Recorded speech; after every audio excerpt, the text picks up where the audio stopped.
Le 22 janvier 2022, à Paris, René Robert, 84 ans, rentre chez lui après une soirée chez un ami à Paris. Il s'écroule, victime d'un malaise. Il va rester 9 heures dans le froid avant qu'une personne sans domicile appelle les secours, malheureusement trop tard. Il n'a pu être réanimé. L'issue aurait dû être différente. René Robert était photographe. Son ami Jean-Louis Duzer, qui m'a confié ses photos et avec qui j'ai pu échanger, me parlait de son ami René comme quelqu'un de passionné, de perfectionniste dans la photo. C'était un des premiers à se spécialiser dans le flamenco et il était connu et reconnu pour ça. Et d'ailleurs, son ami Jean-Louis également était spécialisé dans le flamenco et il considérait René comme son maître. René considérait Jean-Louis comme son disciple. Et Jean-Louis raconte quelqu'un de passionné, de perfectionniste, mais aussi d'adorable et de plein d'attention pour son ami Jean-Louis, mais pour les gens de façon générale. Est-ce que finalement, aujourd'hui, le plus urgent, le plus important dans notre société n'est pas de replacer l'attention à l'autre au cœur de notre projet de société ? Le moment où René Robert se tenait debout et le moment où il s'est écroulé, entre ces deux moments, en fait, René Robert s'est transformé en quelque chose que l'on ne voit plus, auquel on ne fait pas attention. Les gens, beaucoup sont passés devant lui, l'ont pris pour un SDF. L'issue aurait pu être différente, mais nous nous sommes habitués à accepter sans doute l'inacceptable. Voir des personnes allongées par terre, notamment dans les grandes villes, ne nous choque plus. Mais l'inacceptable, c'est aussi des personnes qui se noient en Méditerranée parce qu'elles fuient la misère ou la guerre. Les femmes victimes de violences partout dans le monde, les enfants maltraités, mais aussi les personnes qui sont discriminées parce qu'elles sont différentes, parce qu'elles n'ont pas la chance, comme moi, d'être hommes, blancs, hétéros, non porteurs de handicap et d'une classe sociale plutôt élevée. Je m'appelle Nicolas Froissart et pendant plus de 20 ans, j'ai travaillé dans une organisation non lucrative, associative, l'une des plus importantes en France. Et finalement, on peut considérer que nos professionnels, comme c'est le cas dans beaucoup d'associations aujourd'hui, les professionnels, les bénévoles qui agissent au sein de ces organisations, ont placé au cœur de leur pratique et de leur quotidien l'attention à l'autre. L'attention aux plus fragiles, aux plus vulnérables, aux plus démunis, que ce soit pour prendre soin des personnes en situation de précarité, des personnes en situation de handicap, des enfants, des femmes, des familles victimes de précarité, victimes de violence. Ils travaillent au quotidien pour rendre notre société plus agréable pour toutes et tous. Faire attention à l'autre, c'est aussi, pour ces personnes qui agissent pour le bien commun, se demander comment on peut améliorer ce qu'on fait au quotidien, être encore plus efficace. Par exemple, dans nos établissements qui accueillent des personnes âgées, sur la photo à gauche, vous voyez Alain. Alain, son rêve depuis toujours, ça a été de pouvoir monter dans une voiture de luxe. Il n'avait jamais pu le faire, et là il est résident aujourd'hui d'une maison de retraite, la maison des aînés du Havre, dans lequel l'équipe s'est demandé comment ils pouvaient réaliser les rêves des personnes, des résidents, des résidentes qui vivent dans cet établissement. Et donc Alain, grâce à l'équipe, a eu la chance de monter dans une voiture prestigieuse, de se balader dans la région du Havre, d'aller à la mer comme ça. Et il en était évidemment ravi et très touché. C'est aussi sur la photo de droite Jessica qui est socio-esthéticienne et qui là prend soin de Pierrette, soin des mains mais aussi des massages. Jessica se rend régulièrement dans cette résidence de Dainville où les résidents et les résidentes peuvent bénéficier de son attention pour l'ensemble des personnes qui vivent dans cet endroit.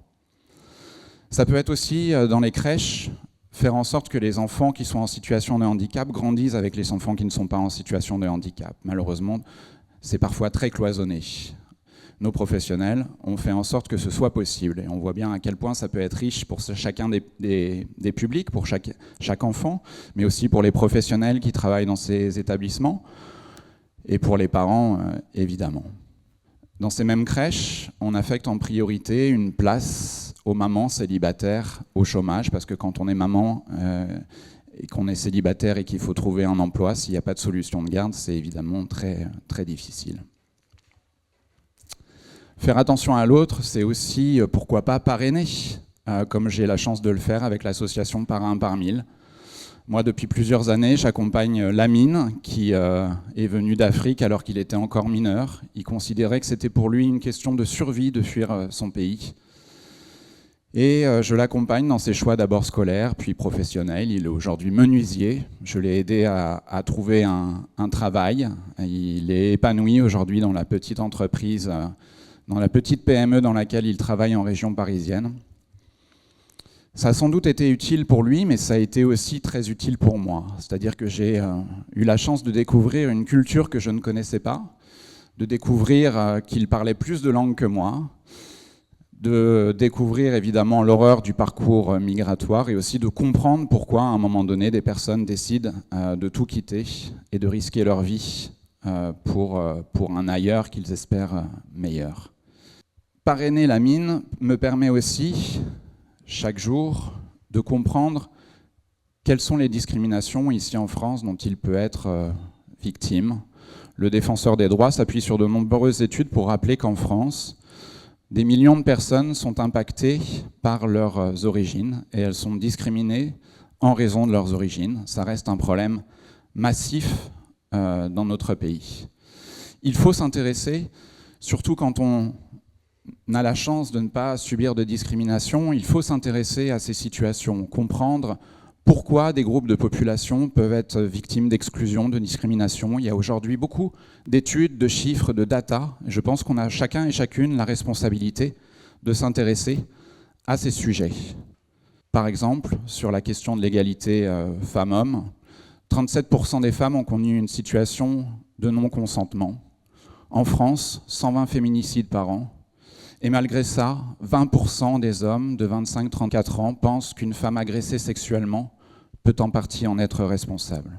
Sur les inégalités liées au genre, 55% des personnes LGBT ont subi des actes homophobes ou transphobes, et le risque de suicide des personnes homo- et bisexuelles est multiplié par 4. Il est multiplié par 7 lorsqu'on parle des personnes transgenres.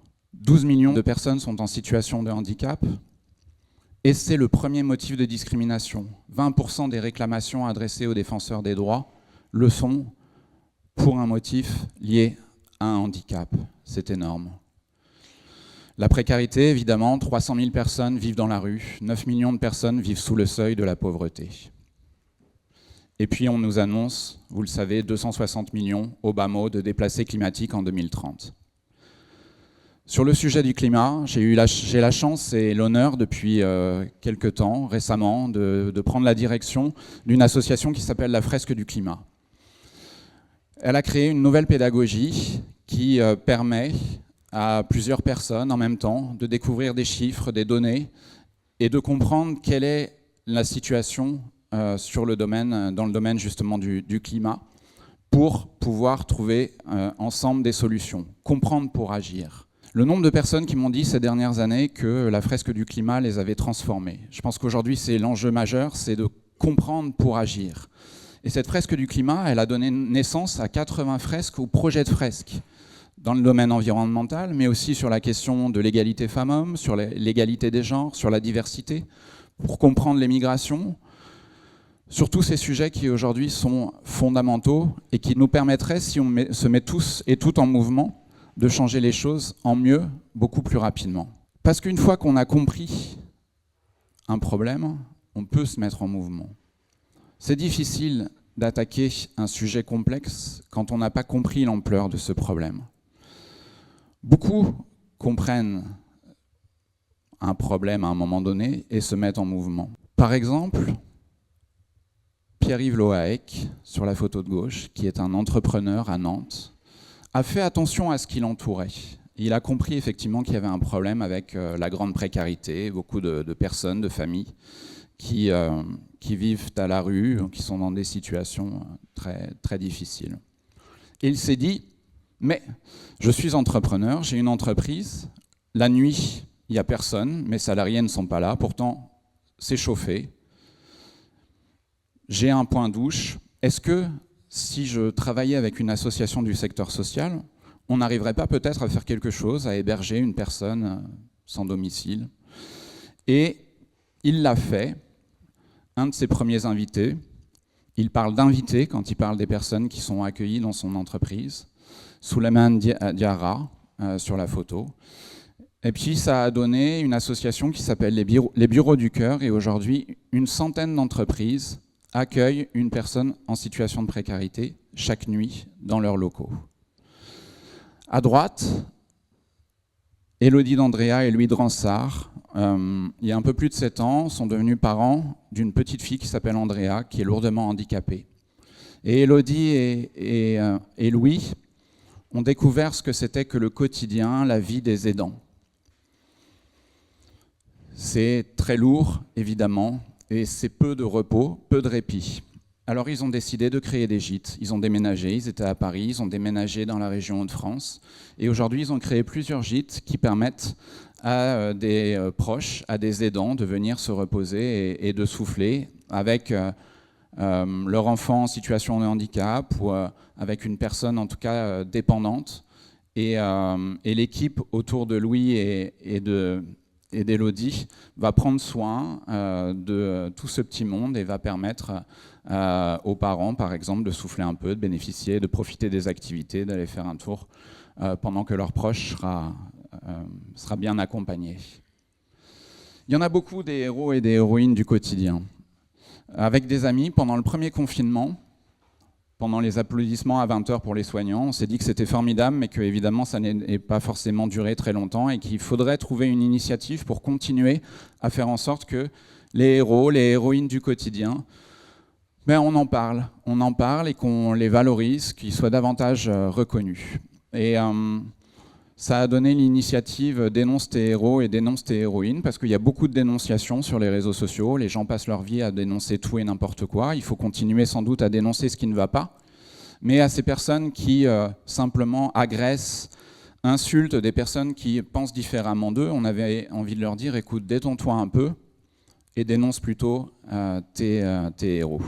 C'est une initiative qui fonctionne très bien sur les réseaux sociaux. Je pense qu'on a toutes et tous envie, besoin de découvrir des parcours inspirants, de s'inspirer soi-même pour trouver aussi la façon dont on peut être utile. C'est des posts qui parlent de gens qui s'impliquent au quotidien, qui s'engagent. Il y a eu plusieurs centaines de millions de partages sur les réseaux sociaux. Un des posts que j'ai eu le plaisir de faire et qui a été le plus partagé, c'est Aurélie Lequin qui, pendant cette conférence, explique qu'elle a fait carrière dans les mathématiques et dans les sciences. Son fils, elle n'avait pas de solution de garde, et son fils l'a rejoint dans ses bras, et ça donne cette photo aussi qui a été virale, mais en tout cas, ce qui est important, c'est le message qu'elle portait, à savoir que quand on est une jeune femme, on peut étudier dans les sciences et on peut faire carrière dans les sciences et dans les mathématiques comme l'a fait Aurélie. Aujourd'hui, depuis 2019, il y a 60% de jeunes femmes en moins dans les filières scientifiques qui préparent le bac. Encore un chiffre, c'est 60%.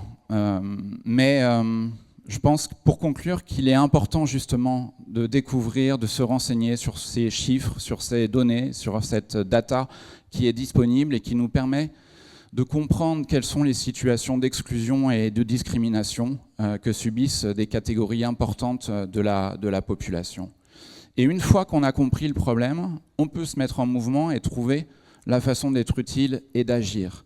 S'engager pour une association, ça peut être parrainer un jeune ou un moins jeune, donner son sang, ou pourquoi pas convaincre son entreprise d'accueillir une personne en situation de précarité. Chacun, chacune peut trouver sa façon d'être utile. Et vous, quand est-ce que vous avez pour la dernière fois échangé avec une personne qui a une vie complètement différente de la vôtre? Est-ce que vous vous impliquez dans une association?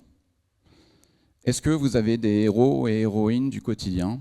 Est-ce que vous en parlez autour de vous? C'est important. Réussir sa vie, c'est sans doute gagner de l'argent, avoir des responsabilités. Mais est-ce que c'est pas aussi réussir sa vie, surtout la façon dont on se comporte avec les autres?